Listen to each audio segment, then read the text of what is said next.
Olá, tudo bem? Então, meu nome é Vitor. Hoje eu e o meu grupo, o André, a Gabriela e a Júlia, nós vamos apresentar o nosso trabalho sobre os impactos da imigração forçada nos indivíduos. Então, uma rápida introdução, só para falar como vai ser dividido o trabalho.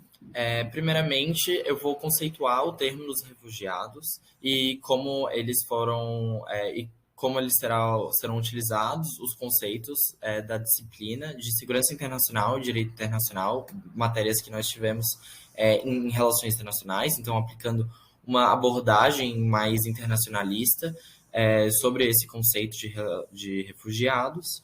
E também, logo em seguida, meu colega André vai fazer uma rápida também abordagem internacionalista sobre os motivos para essa migração forçada, trabalhando com o capitalismo e tudo por um viés internacionalista, juntando com com o tema dos refugiados e das matérias e dos conteúdos que aprendemos aqui na matéria de psicologia social. A minha colega Júlia vai apresentar sobre a individualidade do sujeito e os impactos na saúde mental, relacionando então os refugiados, a situação com com então a matéria, o conteúdo da matéria em si. E por fim, a minha colega Gabriela vai apresentar a fala da assistente social entrevistada, que vai falar sobre as falas dela, sobre os depoimentos e sobre como é a visão de uma assistente social em relação aos refugiados e à comunidade imigrante aqui em Florianópolis, Santa Catarina, no Brasil. Bom, então, os refugiados. Aqui eu trouxe um gráfico apresentado pela Acnur, que estima que 89 milhões de pessoas foram forçadas a sair de suas casas. Então, são migrações forçadas, não voluntárias, né? Involuntárias, no caso. A diferença entre uma e outra é simplesmente porque numa migração voluntária, a pessoa tem a opção de ficar onde reside, no seu país de origem, e decide ir para outro país, qualquer seja o motivo. Uma migração involuntária seria uma migração que a pessoa é obrigada a sair de seu país por questões de sobrevivência, seja por questões climáticas, questões de guerra, violência, perseguição. Então, a Convenção das Nações Unidas sobre os Refugiados, feita em 1951 e com um protocolo em 1967, considera qualquer pessoa que, receando com razão ser perseguida em virtude de sua raça, religião, nacionalidade, filiação a certo grupo social ou político se encontra fora do país, que tem uma nacionalidade e não possa ou não queira, em virtude desse receio, retornar e pedir proteção para aquele país, é considerado um refugiado, tá bom? Então, tendo essa visão de refugiado, vários autores da psicologia social, da psicologia no geral, e também da abordagem internacionalista, entendem que os refugiados têm um substancial aumento de risco de desenvolverem transtornos mentais, de saúde mental, problemas de saúde mental, por causa da sua condição de imigração involuntária e de muitos problemas que a pessoa passa e passa com uma certa dificuldade para assimilar tudo que está acontecendo nessa mudança. Então, de acordo com Martins Borges, pelo caráter involuntário e repentino do seu deslocamento que os refugiados transportam consigo muito pouco do que até então caracterizava suas identidades. Então, a identidade que o sujeito cria em sua nação, com sua família, em seus grupos sociais, dentro do seu país original, os refugiados perdem muito isso quando vão para outros países, perdem muito do que constitui a sua identidade. Então, eles passam realmente por muitas dificuldades mentais e físicas para passar por tudo isso. Então, a partir de 2009, houve um grande aumento, um boom de publicações a respeito de refugiados, com cientistas, pesquisadores, se preocupando ainda mais com toda essa questão, né, da saúde mental dos refugiados. Os profissionais, então, começaram a reconhecer mais e documentar mais sobre os altos níveis de estresse psicológico que esses indivíduos passam diariamente e nessa situação toda. Então, podemos dividir as 3 fases do refugiado nas seguintes partes. Na fase pré-migratória, que é a situação onde, quando o refugiado, né, a pessoa que está para se refugiar, passa, é um momento de extremo agito social, com muito caos em suas funções sociais, seja no emprego, na escola, em caso das crianças, ou nas suas famílias, um estado socioeconômico bem precário, na verdade, porque normalmente ele é alvo de perseguição, é alvo de violência generalizada às vezes. Então, há uma disrupção desses papéis sociais e dessas redes relacionais nessa fase pré-migratória. Os refugiados procuram sair de seus lugares para ir se sentir seguro em outros ambientes. Então, passa por uma fase migratória, que é o abandono total de suas casas e ambientes envolventes, um deslocamento para um novo lugar para se instalar e se sentir seguro. Isso também traz muita estranheza, é uma ruptura com tudo o que se conhecia como identidade, como casa, como lar. Então, isso também é muito danoso para os refugiados, para os indivíduos que passam por essa fase. Então, na fase pós-migratória, uma vez já imigrado, os refugiados se encontram em um novo local, necessitando de um novo lar, de novos empregos, de um acesso à saúde, a uma cultura diferente, distinta, a uma língua desconhecida. Então, em vista de tudo isso, ele ainda passa por processo discriminatório em um novo lugar, muitas vezes, e isso afeta fortemente a saúde mental desses indivíduos, dessa população. Ela passa por um subemprego nesse novo país, passa por uma discriminação, uma ausência de suporte social em muitos dos casos, e tudo isso é um caso que acontece aqui no Brasil.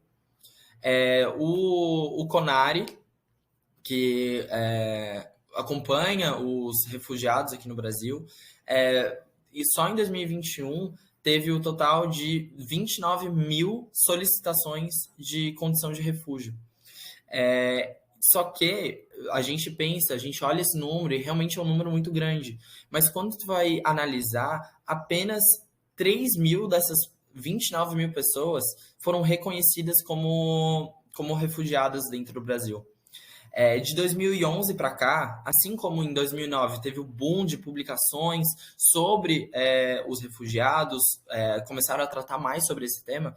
Em 2001 para 2011, de 2011 para 2021, perdão, houve um crescimento de 1.887% de solicitações de refúgio aqui no Brasil.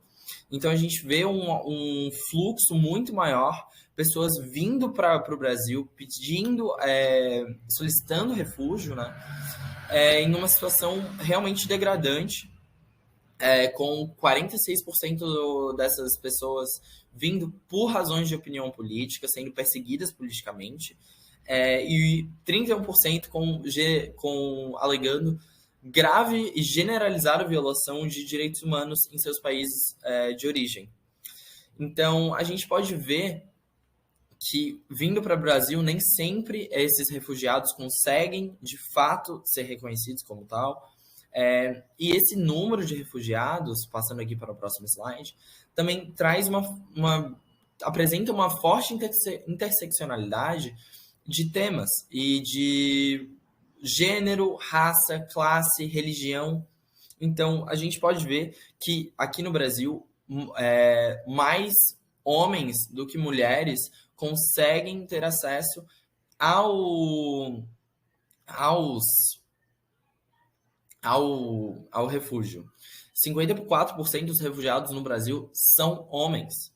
Então, isso também é algo a se pontuar, o gênero. A raça, eu acho muito importante, porque a gente vê a distinção desses refugiados. Esses refugiados vêm de países subdesenvolvidos, majoritariamente com populações negras ou indígenas, ou árabes, orientais, que muitas vezes são discriminados, passam por essas dificuldades. Por classe, a gente também vê que a solicitação de refúgio envolve muito mais classes inferiores no sentido de renda, as classes sociais mais baixas, elas, por conta da ausência de socioeconômica, né, não conseguem ter a facilidade nessa transição, nessa fase migratória, e passam por muito mais complicações, assim como religião, que também sofre um preconceito, sofre a discriminação, e muitas vezes é o motivo também dessa perseguição. Então, agora, o meu amigo André vai apresentar sobre as motivações para a imigração, para a migração forçada no capitalismo global, e eu passo a palavra para ele. Muito obrigado. Eu vou falar um pouquinho agora sobre as motivações para a migração forçada. Então, mas assim, basicamente, é pelo fato da estrutura do capitalismo ser o que ele é. Ou seja, tipo, é intrínseco ao capitalismo existirem migrações forçadas. Mas eu vou falar sobre 4 momentos importantes da história recente para elucidar do porquê que as migrações forçadas ocorrem. Óbvio que as migrações forçadas já existiam antigamente, mas elas não eram propiciadas pelo próprio sistema que ocorre na sociedade, entendeu? Por exemplo, poderia falar sobre a migração dos seres humanos que chegaram na América do Sul via Estreito de Bering, lá em cima, né? Mas ela não se configura, não se encaixa no movimento de imigração forçada a ser estudado. Primeiramente, o primeiro período a ser elucidado é o mercantilismo e o começo do colonialismo, porque os países centrais precisavam de mão de obra em volume muito grande para trabalhar nos plantations dessas metrópoles nas colônias que serviam a eles, né? Então, nessa época, houve muita migração forçada dos escravos africanos por meio do escravagismo, né? Dos africanos nas colônias dos países centrais, né? Principalmente a Europa. Na América do Norte, América do Sul e Caribe. Por isso que existem comunidades gigantescas de afrodescendentes nesses países, porque nessa época houve a migração forçada desse povo para trabalhar nos plantations, nas colônias. O segundo período é a Revolução Industrial, onde houve a consolidação do conceito de desenvolvimento econômico acumulativo pelos países centrais, em detrimento, né, explorando os países periféricos, né, os países da periferia. E houve também a disseminação de práticas industrialistas ao redor do Novo Mundo. Entre 1800 e 1925, mais de 48 milhões de pessoas migraram do centro para a periferia para que eles trabalhassem nessa industrialização desses países. Então, essa parte da Revolução Industrial foi muito importante para o aprofundamento, né, do capitalismo e do sistema que acaba forçando a migração, né? O terceiro período é marcado pelas guerras generalizadas, digamos assim, que é a Primeira Guerra Mundial, o período entre guerras, a Segunda Guerra Mundial e o pós-guerra. E nesse momento houveram várias migrações forçadas de vários, em vários sentidos, né? Mas o grande exemplo nessa época são os judeus perante a Alemanha nazista, né? Que a Alemanha nazista acabava perseguindo, né? Perseguiu esse povo e teve os campos de concentração, enfim. E nesse momento que a migração forçada ela é efetivamente encarada como um problema, porque até então o status quo vigente ele era conivente com a migração forçada, porque até então era benéfico para o sistema, né? Era benéfico para os países centrais que ocorresse a migração forçada dos escravos africanos, era benéfico para o sistema capitalista que houvesse migração durante a Revolução Industrial. Então, até então, não era um problema. Mas, depois das guerras generalizadas, houve essa preocupação em estudar a migração forçada e encarar efetivamente como um problema, né? Então, a securitização do processo de migração forçada pelos países, principalmente os centrais, passa a ser efetivamente considerada, né? Passando aqui para o quarto período, é o período pós-industrial, onde ocorre a acentuação da globalização e o aprofundamento do sistema capitalista. E nesse período é importante que se tenha em mente a complexidade do fenômeno que é a migração forçada, porque ela ocorre por vários motivos agora, né? Ocorre tanto por história, pelo movimento histórico, como pelo próprio aprofundamento do capitalismo e dos seus próprios fenômenos, né? Daí tem que se ter em mente o exemplo europeu, porque a Europa, que antes exportava mão de obra com gosto, porque seria benéfico para o sistema capitalista e para a classe dominante, né? Enfim, agora a Europa agora passa a importar a mão de obra, né? E a mão de obra europeia, que até então era deslocada para os países periféricos em busca de qualidade de vida, porções de terra, e enfim, agora ela é atraída a ficar em território europeu mesmo sem ter a posse da terra, né? Daí outras questões que passam a ser relevantes, mas que antes não eram, a imigração por guerra civil, que passam a ser mais comuns, né? E a instabilidade política, principalmente em países periféricos, as questões ambientais, que passam a ser um problema muito grande, principalmente ultimamente. Enfim.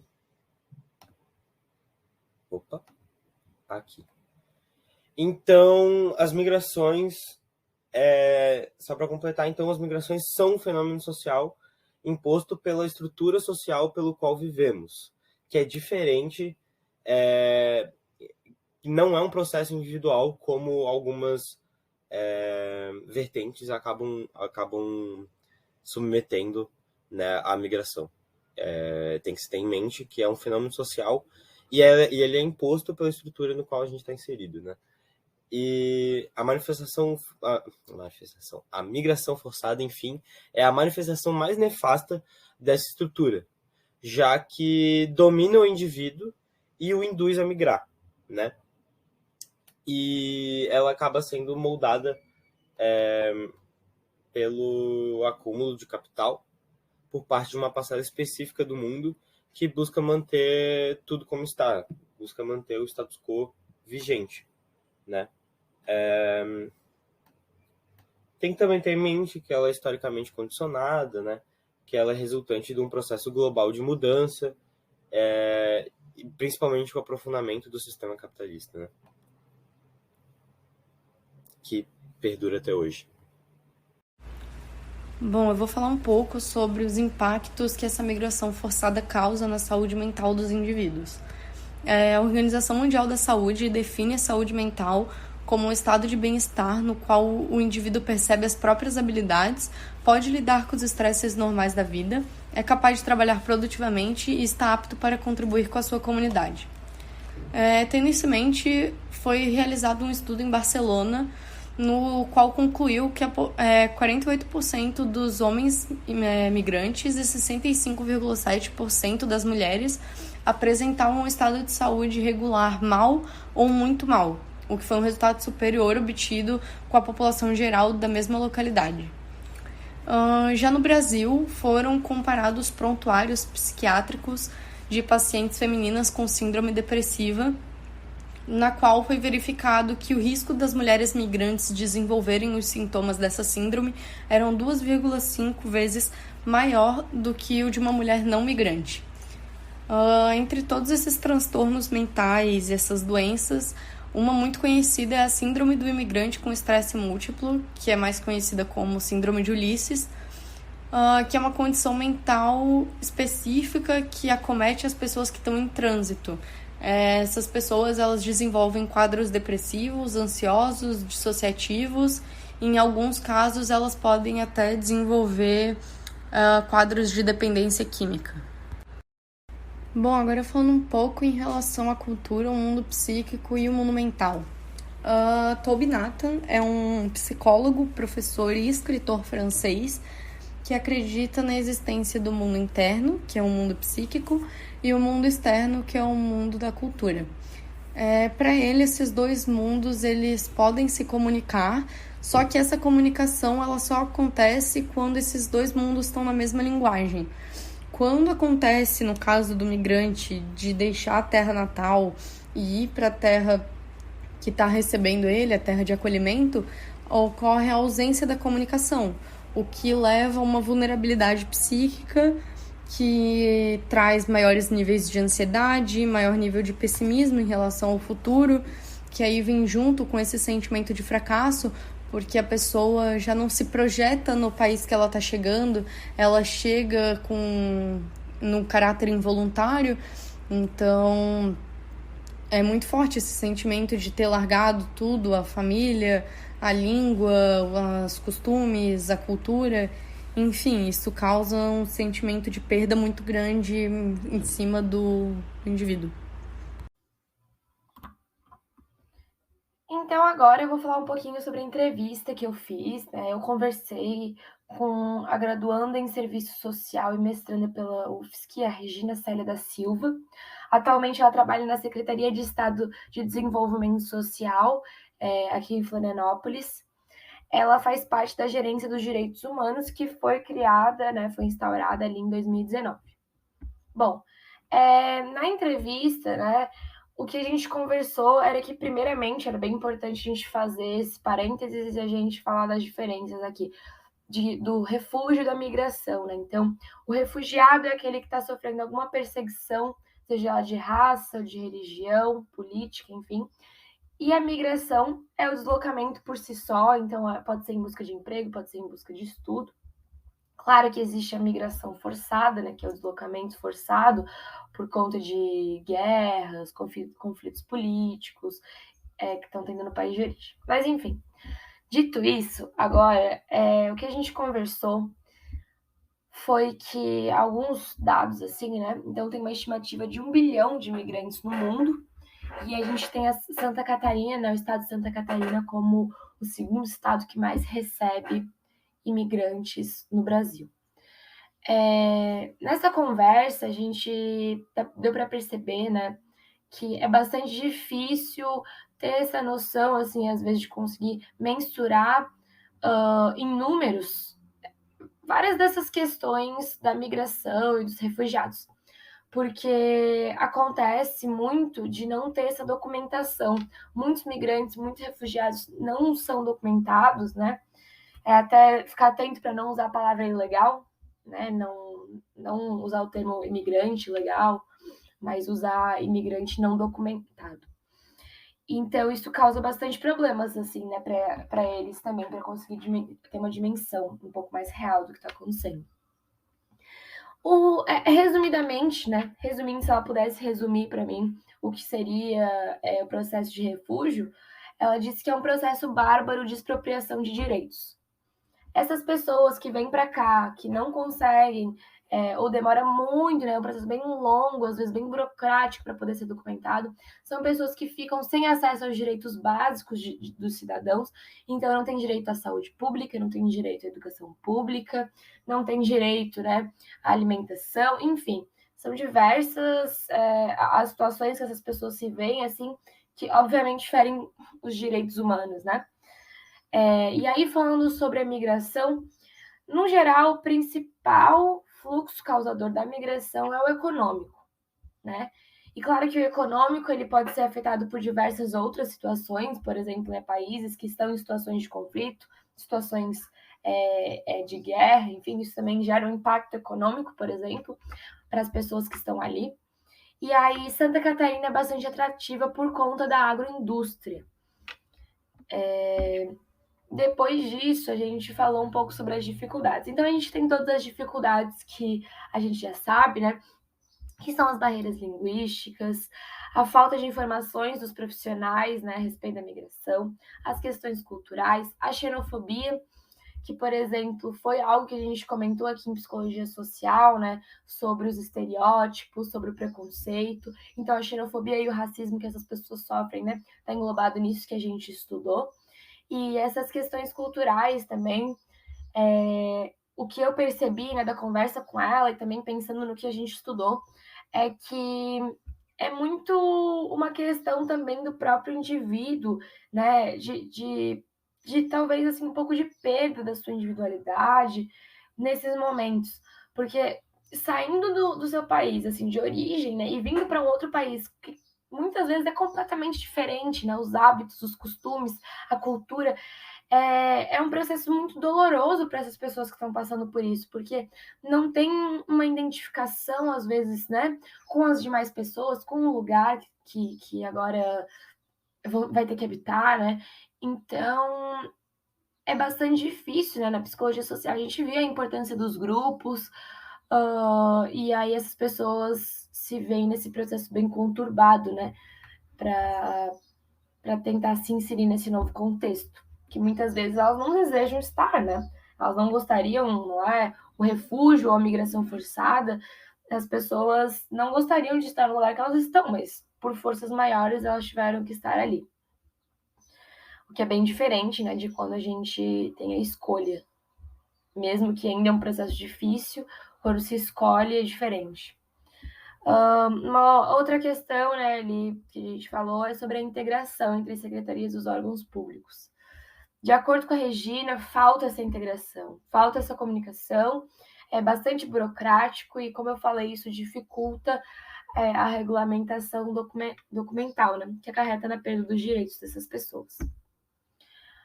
Outras dificuldades que a gente conversou também foi o trabalho informal e subalternizado, que essas pessoas acabam, né, ocupando esses espaços, assim, por estarem já numa posição de vulnerabilidade. E aí um ponto bastante importante, eu achei, assim, da conversa que a gente teve, foi sobre a feminilização da pobreza. Ela relatou para mim que é muito comum mulheres grávidas ou mães, né, trazendo filhos, assim, mães solos, trazendo esses filhos durante esse processo, e isso faz com que contribua para a feminilização da pobreza, porque essas mulheres, querendo ou não, elas não têm só se sustentar, elas têm que sustentar essas crianças, assim, né, e elas têm que assumir esse papel sozinhas. Claro que essa questão toda da mulher como mãe, né, essa visão que o patriarcado proporciona para a gente é muito mais complexo, né? Assim, não teria como fazer uma fala falando sobre isso agora, porque a gente sabe que é uma questão de estruturas que permeiam as sociedades há séculos, né? E aí a gente tem também as habitações precárias que essas pessoas vão se encontrar, querendo ou não, né? Então a gente tem também, né, isso tudo contribui para que a gente tenha essa formação de favelas com uma predominância de pessoas racializadas, querendo ou não, e essas mulheres, porque se sabe que os imigrantes e os refugiados são, em sua maioria, pessoas racializadas, né? E então isso contribui também para que a gente continue com a exclusão desses grupos sociais. E dá para perceber, né, que conversando, que nos processos de refúgio ou de migração forçada, a gente tem que os grupos que já são grupos que sofrem com preconceitos vão ter todas essas questões intensificadas durante esse processo, né? Como eu falei ali, então essas questões de raça, classe, gênero, enfim, parece que são intensificadas durante esse processo. Outra coisa também que a gente falou ali, que é bastante difícil para essas pessoas, é o distanciamento das relações familiares. Muitas vezes tem cortes de laços, assim, né? Então, é um processo bastante difícil internamente para essas pessoas, né? Estar longe do seu núcleo familiar, desse lugar onde a gente também se encontra como indivíduo, que a gente tem a nossa primeira formação ali, né? É bastante doloroso. Por fim, a gente conversou um pouco sobre essa nova lei da migração, que, né, deseja conceder os direitos universais e as condições dignas a todos esses migrantes.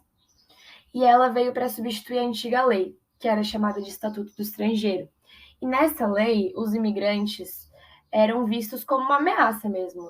Eram tratados como uma ameaça, como pessoas que roubariam, né, entre muitas aspas, os empregos, né, os espaços das pessoas que nasceram naqueles países. Então, ela ressaltou de novo esse ponto que, atualmente, os dois maiores problemas, pelo que ela me falou que ela vê dentro da secretaria, é essa regularização documental. E ela diz também que tem uma necessidade muito grande de haver uma atualização do arcabouço jurídico, né? Ele precisa ser atualizado, ele precisa ser pensado novamente. E aí ela também ressaltou essa importância de pensar na migração dentro dos planos de governo, né? Que fosse dado um pouco mais de atenção para essas questões. Por fim, a conclusão aqui, né, dessa entrevista foi entender o papel do assistente social, né, quando se trata da migração. E nas conversas que eu tive com ela, deu para ver que é um processo bastante difícil, é doloroso, porque ela tem muito contato mesmo com as pessoas, né? Não é, talvez, como outros trabalhos nos órgãos públicos, que fica mais na parte administrativa, às vezes mais na parte jurídica, né? Na formulação de leis, assim, não tem tanto que ter contato com as pessoas, mas ali ela tem muito contato com as pessoas que estão sofrendo de todas essas questões, então é bastante doloroso, né? Ter que lidar com isso, mas eu gostei bastante de conversar com ela, de entender um pouco melhor como funciona, né? Nem sabia da existência dessa parte, assim, né? Dessa infraestrutura, vamos dizer assim, dentro da secretaria. Então foi bastante importante para mim também, né? Como futura internacionalista, né? E como talvez possível graduanda do serviço social, foi bastante interessante. Então foi isso o nosso trabalho, nosso seminário, né? Muito obrigada pela atenção e muito obrigada pelo semestre, prof. Até mais.